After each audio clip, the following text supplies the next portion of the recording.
Hello, hello. Greetings to all of you. Nabon savin pakai minin kahin liam ci ubin ehim. Sule tunichan gaya video anavizing hole. Feedback hin pizing hozo si chunga pakai minin avel velin na chung ci uba kipathu kahin pongin ehim. Tuni ni ko ahi 3 things not to do in parenting. Parenting sa te khau kha na bolo dinga thul kho ta thum hi chi topic chung changa hi ina ki holim khom diu ka de na hi leisi chunga hin ivena hi le ki te na za la ta na hi competition za chom tampi aumin sports langa aumin business langa aumin school langa zong aumin chukile adia mi nu le mi pa te hon acha te hin khwa ale kha simna hitata ai lawa hele a grade a marks ho hitata ai lo le ana to now discipline lang hian lang ipi lang hi zong le tu la hin competition asang ma jing tan kite na asang ma jing tan ehin ti hi mu chinin omen ehim Ichate mi to te ka ay le vet ka jing hitabang lunggel ngai to na mentality ne hi mi tam ta win diu kata asanin he zong aki umin he ale tu ni ko ahe hi cho zo sila he til thum poi mo ta cha te khau kha na bol lo dinga pha poi mo ta til thum ho na vet khom diu hen he akhat na chahile na chanu na chapa kachanu kachapa midang to aloi agol to ai lo le aute asopi ona to te ka loading. Don't compare your children with others or even their siblings. Tihi apoya poy mo ahin him alhangpin nule pati hon isate ho hi til kho the na ding tin suhat na ding tin hitabang lunggel nei pumchon asopi ho ai lawa hele aloi agol ho to te ka ana inei nom zil hevin him kana to na hin understanding children and their development ti chung sanga training ka zau jing line international child psychologist nuin aha say pin khatcho a focus pin khatcho never compare children with their peers. Chapang khatsu a class a chapang aloy a gol ho khatto teka hi bein teka lo beding ahin hi ati pa hi hoy kasama ma jengin him ama na say na achun chapang ho zo si hi za chom chi hi ve alim le amel pul zong ki banglo a hi now personality yong ki banglo a thanop now ki banglo ai lo hila a family background zong ki bang kit lo za chom chi hi vin chukin le inborn nature apin piwa bol theina sei theina gel theina to theina he ji skill pa jong ko za chom chi ki bang lo ngen chang a hi ve he ji ja chu chapang khat chu te ka lo beding a hi te na se jin hen aman te ka na a sei kha chu hai ka sama ma jeng hen chapang ho hi hon le la ya pa cha za nam kim pa ta bang a hi ve atin hen ahoy now za chom che apa za chom che anam tui dan za chom che akaler za chom che asan dan ale dan anyo dan za chom che rose to ahoy pe ne sunflower ahoy pe ne ai lawa hila lily ahoy pe ne akiti thei boy they all are different but they have their own uniqueness in their own way za chom che heaven hi che ho zo si pa cha zo si chong gi gop kho ma hile hon le hoi ta han so aso do hi e atin hi hoi ka sama ma jeng hi he chi bang chun cha te ho zong hi ama hi athim poi ama hi ahoi ama hi aching poi ti ding khan cham lo hi e bol theina sei theina gel theina za chom chi ani hi chi ho zo chi chong gi gom khom pha le hoi ta hon lei la ya pa cha nam kim pa ta banga so amoi ahi na vai ahong khan le tingwa ise le sa ting le hi cho ho zo si chun van noi le si hi an su hoi diu an je hoi diu hi atin hin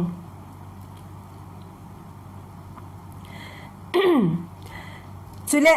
psychology son asai na banova ke ma zong kum som lampi hi ai pe ham chapang ho practically study kahin bozing la ya kahin mu do khat cho hi le chapang ho hi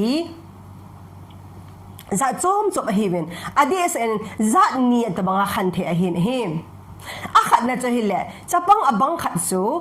they are very good in terms of creativity and imagination amo hi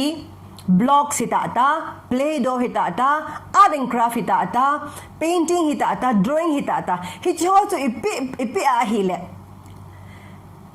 Ipiham, they can create anything out of it. Til hoy ta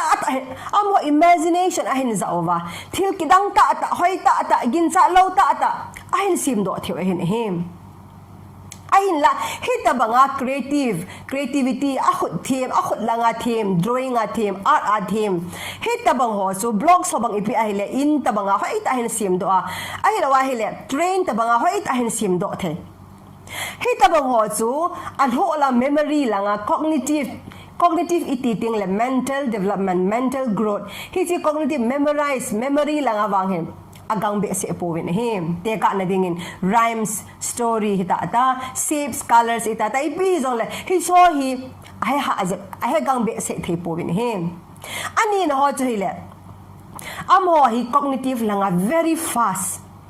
thil chu zil wang ve by heart wang ve say thei wang ve he wang ve bol wang ve they are very fast in their cognitive memory langa ahi wanga creativity lang hichi drawing painting ele blocks ipi ahile alo na ji hekit lo lungjong lunglut lo thazong thanom lo chapang za khalom kit vin hem he che hi je chun cha ti ho zo si za chom che hi ve I za ti ho pathin ei bi ho hi za chom che hi ji un aloi agol te ho to ai lo le aso pi au ana au nu au pa ho to te ka ana nei po bol po hite adin na u khu banga se ngaya nang hi sei na ngai modan na loi nu khu banga le kha thema nang hi ti ni ham ki ve tang ama khu tia hita banga sei zinga amo hi midang to compare bol zeng sangin ahi now athanop now alung lut now abol nom ho het pia hiti dung zuya cho puya alha sam now aloi nung apha le now het do pia phat man pia support bol zo a til kho zo ding he poi mo ta hin he chapang hin khoa psychologist na say na wachun chapang anule apaten aloi agol te ho aso pi ho to ate ka jing compare abo jing ho chu pitita metile aloi agol aso pi ho anu apan ate ka pi ho zo si chunga thang sit na eng sit na vet dana mu dana ahine nom te jive atin hin example khatte ka na kha ka say nom chu kay zong niaw cha ka hilazin class 3 class 4 class 5 ka sim lazin le ka sim kanung lut be se jing ka thanom be se jingin zan zong le kai mu thei ji point he jin pung khat le ka thawin pung ni le ka thawin le kha ka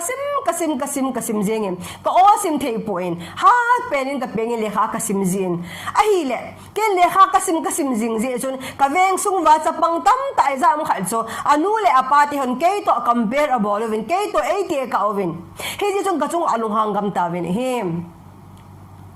kaloi nu upa khahin ama hi nisile apain heboin khu banga le kha sima ibola nang nei mut ham tia hau se jing ji chon alung hang be sen evet dalo ta ni him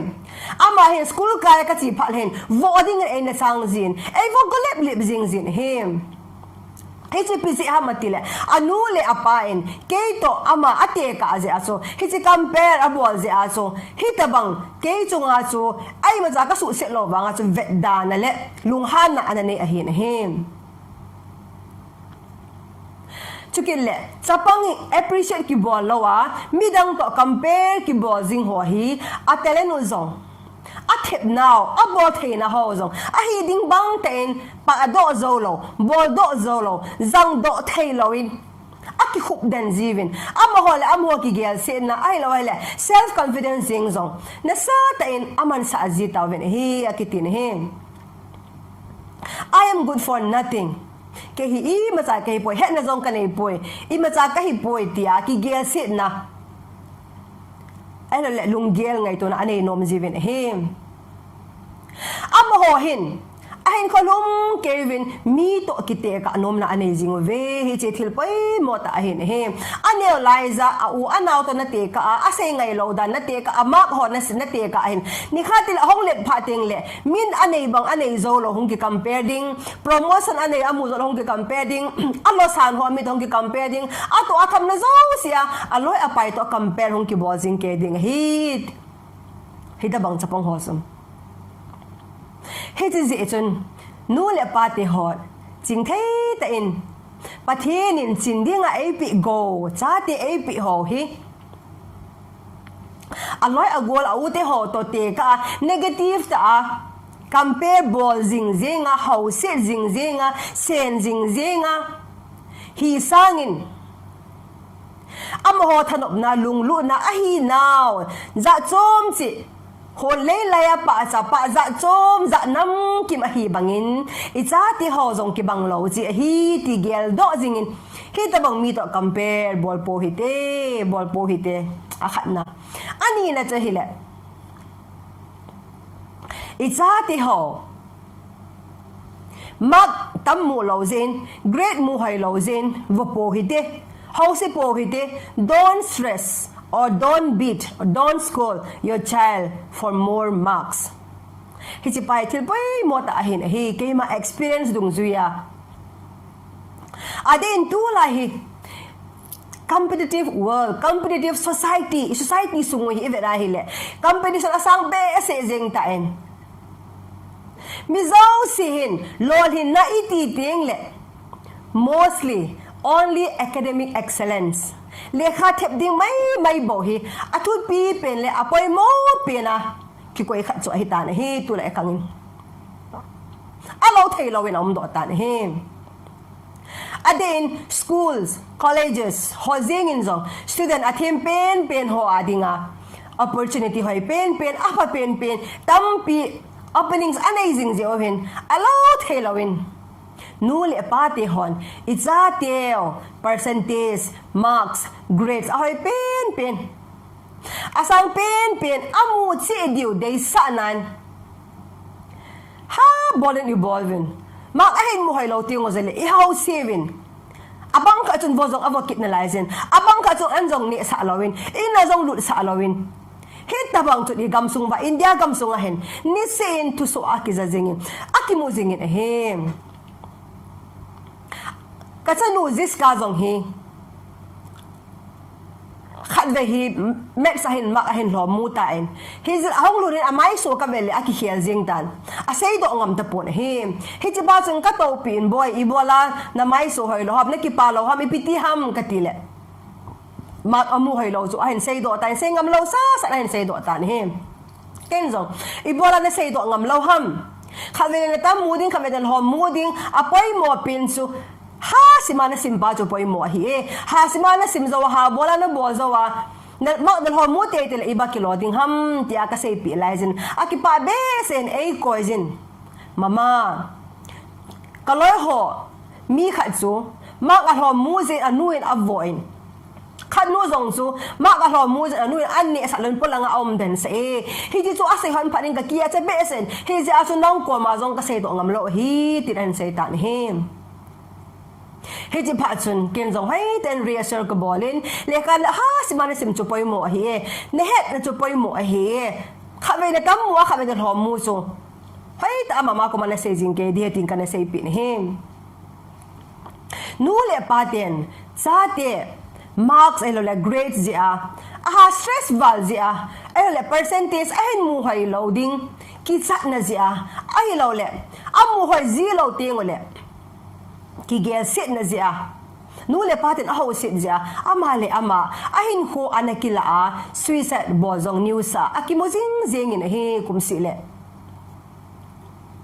ke ma zeng zong kaniaw line class a topper kana hi jing jingin hi ji hin khavei ni vei to topper ka hong hi lo tin ka pa he amai so aki khial jing jin alung hang jing jin he khavei zong su top 3 rank 3 na ka hong tan hi le ka ki achabe se jingin kapan e ho se ding kapa amai su ki khial lin ju ka ki achabe se jingin in sunga zong lut ngam lowin polama hin khuzin mangke chan ke ka to dan tan he ka ki gel se dan so lo sab ka kisa dan so dunia parents also sin he diwa poi mo ta ha so dunia na chanu na chapa era ka chanu ka chapan mag tam ta amu a percentage hoi ta amu mana so ni khatle officer len ta hong hi te ding hi ti guarantee om di poi hi ta bang chu hong lo hing te di he ti aki sei thei di poi ale khasi mo chu gel dauding gel nep ding ti a ka se hilowin ha sima asim jing na diwa izo chana topia boy piding he no le pa hi na ahin la on top of that it is all wa zong chu marks for grade so ahin mu hoi lo ding le mo ho se na ale vo a kol ho banga patin ho lo ho banga an ne sa lawa polama gi sa polama sa kita bang kahe tam pita kin zo min him hiti ho zo si bol sanga so ipia ka samham ti hola he do a ki thopia topia ti khowa solution ding zo hol do angai zen him psychologically a chapang a stress basic ho hi khunung chan ge a hi emotional issue emotional problem adei thei zo thei a hi zin nu le paten sa te le khasim na ching thei ta ngai lo nei ta i boi piwa i ki thopi jing diu bin ka hin tim ke bin hem 1968 Summer Olympics John Stephen and EP anasayam kema kakilhaited pi hoto kite ka adinga ka country ka gamitin hin sol ahi boy I came here to finish my race atin hin amahita ba ada say bangin nule pati hon ihe diu chu patinin itsatew adia race haited na ele plan and purpose khatsi to ahin sim tha cho hi zen hi chi ki haited na a race to ipiham a purpose to ipiham ti zo hi identify bol pia pathin ko ma taw puma alai hat lo athem lo ama atam le athom chu ha boy pi be se lawa itile ka chanu ka chapahin kita ata in integrity kita ata na lai thung thei divem pathian agon pi arrest bahin ai lo le faithful ta in finishing line apathay na divem ti zo he gel kho pi uhitin til kho uhitin boy pi zo hite ti hi tu ni anu le pati ho avela kan tem nong ke ven hi hem atum na achun don't leave out your dreams or your aim in life on your children. Ema patinin ilunga eman idei pa. Ema ihinom na pa chu ichate hong hitete ding hitia force ball loading force ball pa ho ka sayna hin.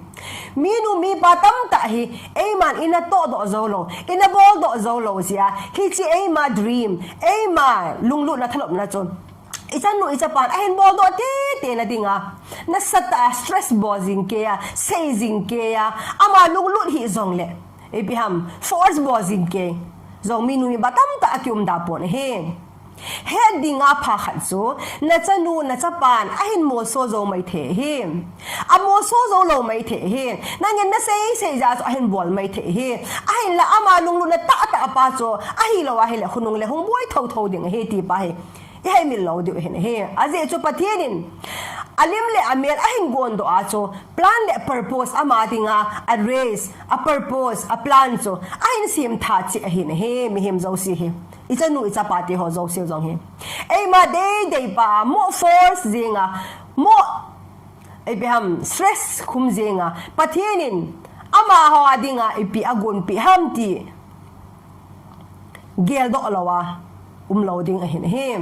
hi ji sanga cho pathil mo de agon pi pa cho identify bola he do na dinga taw na puma na sa tapan la pia pan la khom pi ding ahin him hi ji dung zuya tam ho jong guide bola support bo jing ding ahivin hi adin kana to na hin kaloi ho khat aso pinu achanu hi anu hin engineer anazil no ma jing sumle bai anha asa jewa zil thei talo hi chi anazil thelo je achanu ko mai engineer anazil te ding hi tin ase jing achanu so la lunglut lo achanu so lunglut lo jin anu hin abolte te engineer alu satan him ipititam second year ahi hin amale ma anaki khaili tan hi chi achanu cho hi chi suicide note achuni pi azi ma nang lunglut na nang thanop na nang ding ka gel zia kanu nang ding ka gel zia hi si engineer hi kan sim hin ahin la ke lunglut na ke thanop na ahi lo zin kasim wangin ka zo ta poi kasim zo ta poi ma ne ngai damin tin hi chi lekha cho anasunin amale ma anake khaili tan hi anu cho akisi wangin akana pon hi hitabang thilso ho Christian la hi am ho Hindu ho la hitabang chu mi ho la awang chu hitabang chu aki he khabe nai pon hi zong le hitabang chu mo hi poi he ya chu isa te hi alung lut naw athanop naw ahi naw pa he do pia pathen ko mataw puma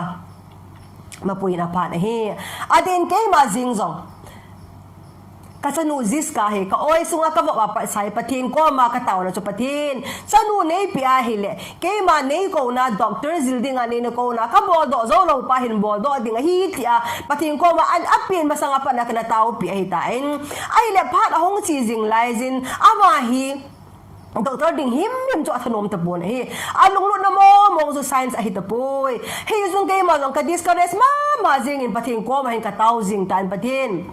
ko oi sunga nei mo sa ka taw na hin iya tin he bang hai science hai la sama science hai lunglu lo ham ka chanu hi ama jong do ding kiti ma mong lunglu lo ham tia ka taw jing lai ten hi ta bang thu sei mi kha thu sei na konin sa te chu ama tha dop na pathen agon pi pa the go anei pi he je nang ma tha dop na chuna cha chunga subul go in ti thu sei ka hin za pha chon ken jong o ni kha ri ama hai ka ho lim pin boy tu ni pa ra he I will not stress you ka force loading na hi tai nangin taw na hai tan ngin lang na thanop na kerel so easy hunting ibol hunting a hitiin hi cha pa jon Sunday ni nila asir an ngolen taw na kaman pin ama thanop na a kerel ding hi ipi hi de ham ti pa he pathin ka dong ka hen dong jong hanin hem tu nia minu mi pa ti ho zo se hi chi video ane vi ho zo sin phamo isa an ho zong mai thein te au ma zong le ene ke athem to wa ene ke ngai dam to dio kanomi na hi asi sumi zo si cho parenting style ki banglo a hizin kay ma kumso na kum nga minu ka hong hina ai lo hele kumsom val curriculum trainer ka hong hina sunga kay ma hina ta kami mala lesson kahin lan ho ahi lo hele kahin mudo ho ako na kay ma personal experience kahin se ahin him isate mi to compare loading dan pa sa nam ki maom banga cha te zo sa hina za chomche lunglu la za chomche ahoi now za chomche they are unique in their own way sa ti ho le khasima ele mak mu hoi lo zia ho se sira vo a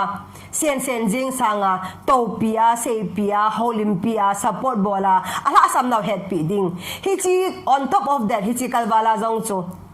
amo pathin agon pi a reso ahai kilai te na ding ahai nawa cho faithful ta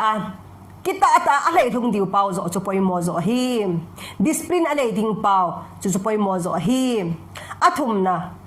ei ma pathin ei gun pi pa so isa te chunga force mo bo jing lawa pathin ko ma taw ko ma dong jing po ma isa te kerel ding ho isa te ma ko ding ho zong pathin dong jing po ma am ho lung lut la zong het pi na pai ti tung changa iki holim no ho zo se mi na zala se here se amle pathin ei ngai dam bintin tu na he chana ngai ho zo se pathin ibon chan pathin ibon ti ta hang ka ki pa